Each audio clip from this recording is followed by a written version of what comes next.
Hello, I'm M.K.Davis. There's a lot of thought and speculation about the Patterson film and what's seen on it.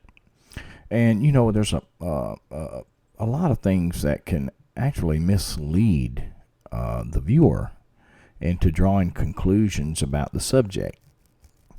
And one of them is, this particular one that I'm featuring here today. And you really have to have a background with this film to understand or know what exactly you're looking at.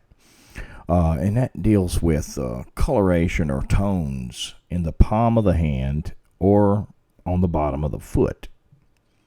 And the first thing you look at when you look at the film, you see almost white tones on the foot bottom and almost white tones in the palm of the hand. And this logical assumption would be that this is the natural coloration, of the palm.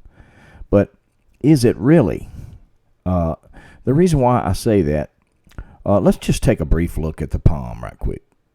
Okay, here we go. Just take a look here at the palm, and you'll see a white coloration there on the side of the finger and inside, what angle you can get on it.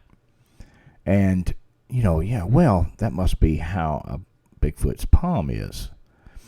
But it's not the case. And when I say it's not the case, this is the reason why. Let me show you.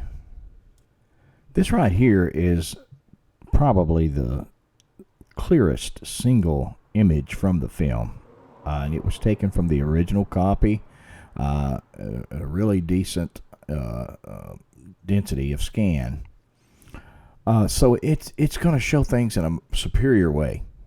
Okay, now this is what I want you to look at. Let's just take the lower left-hand corner of the screen.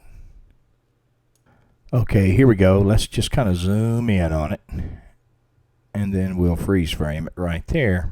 What you're seeing is a handprint. Now let's just go to a little better image, and then we'll go to a filtered image, and you can see it much better. It's a handprint completely in white. Now, what is a handprint doing on that log, and why is it completely white? Well, here is a possible answer, and a probable answer.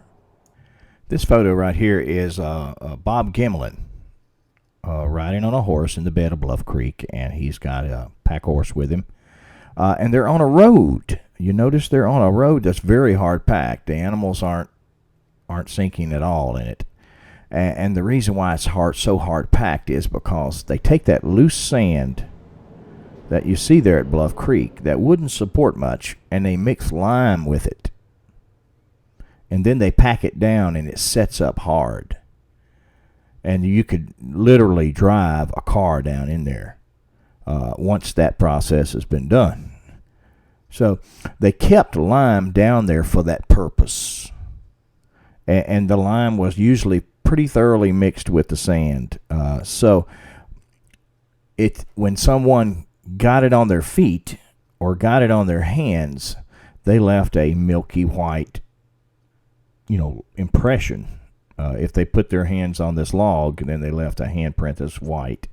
If they walk through this rough, soft sand that has lime mixed with it, then you'll see various degrees of lime coverage on the foot. If it's soft, they'll sink into it, and you'll see lime up on the foot a good ways. If it's hard, you won't get much lime just on the foot bottom itself.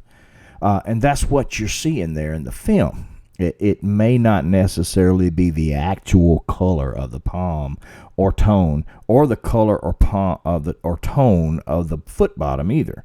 That's why you have to really have a background with this film. Here's the actual film site itself, taken from high up on the bluff several years later after the filming. And you'll see on the upper left-hand side, you'll see the remnants of that pile of lime that they kept down there for the purpose of solidifying those roads where they could get those 18-wheelers in there and get logs out. So, the remnants are still there, but if you'll notice, it's in the exact spot where she's walking. So, she's walking in the remnants of that lime pile, which moved with the road when they were building the road. So, you have to consider all things and look at all the angles. The film is explainable, but you have to spend some time looking into the whys and what fors of what you're looking at. So I hope that this has been able to clear some things up for you, the viewer, and you can benefit from a lot of time that I put into it. Anyway, I thank you for your time.